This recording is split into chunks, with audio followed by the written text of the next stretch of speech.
Bonjour, dans ce module, nous allons voir ensemble comment lire une page de résultats sur BCDI. Donc la recherche proposée, c'est nombre premier, donc en mathématiques. Vous lancez votre recherche et vous arrivez sur une page de résultats qui annonce 17 notices, c'est-à-dire 17 documents qui, dans le CDI, traitent de ce sujet-là et qui risquent de vous intéresser. Donc une notice ici, en voici une.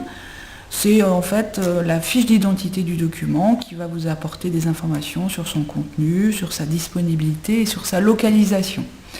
Alors pour revenir à ce qu'on voit au début de l'écran, il est intéressant de savoir comment BCDI classe ses résultats.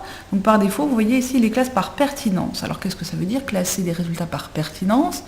Ça veut dire mettre en tête de résultats tous ceux qui répondent le mieux à votre recherche, à votre besoin d'information. Alors comment l'outil techniquement s'y prend-il pour calculer cette pertinence? Eh bien, il regarde le nombre de fois où la chaîne de caractères que vous avez tapé, c'est-à-dire nombre premier, apparaît dans le résultat. Ici, dans le premier résultat, donc qui apparaît en tête, il le trouve une fois dans le titre, nombre premier, plusieurs fois dans le résumé, 4 fois, ici, ici et ici, et également ici au niveau des descripteurs, c'est-à-dire les mots-clés, qui résument brièvement l'ensemble du document.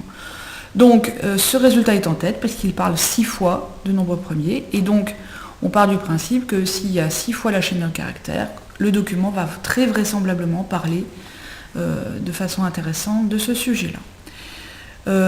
Juste par comparaison, si vous faites la même recherche sur Internet, on se rend compte que les moteurs de recherche classent également avec ce critère de la chaîne de caractères, du nombre de fois où la chaîne de caractères apparaît.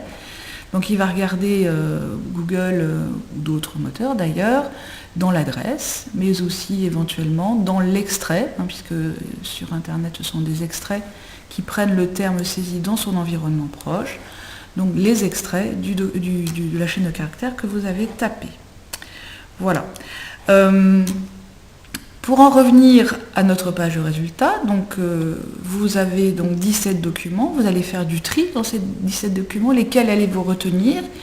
Eh bien pour vous faire une idée, vous allez bien sûr prendre en compte le titre, qui souvent est indicateur, pas toujours, et surtout le résumé. Donc vous avez vu que sur BCDI ce sont des résumés, contrairement sur Internet, où on a des extraits. Donc le résumé prend le document dans sa globalité, et parfois, ce sont 3-4 lignes qui vont résumer un livre en entier. Donc c'est de l'hyper concentré d'informations, avec des informations qui sont déjà intéressantes à décrypter.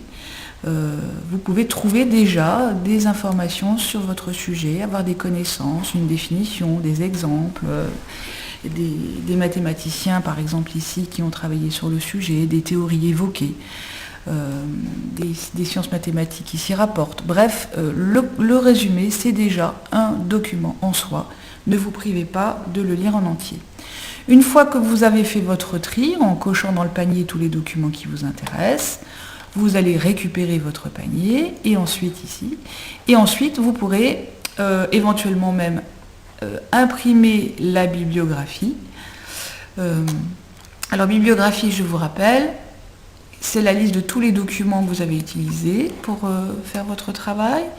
Et on vous indique même, si vous cliquez sur la fiche complète, la technique pour citer de façon normative, c'est-à-dire en respectant les normes, un document dans une bibliographie quand vous allez rendre votre travail d'exposé, de dossier en première, TPE, activité interdisciplinaire, etc.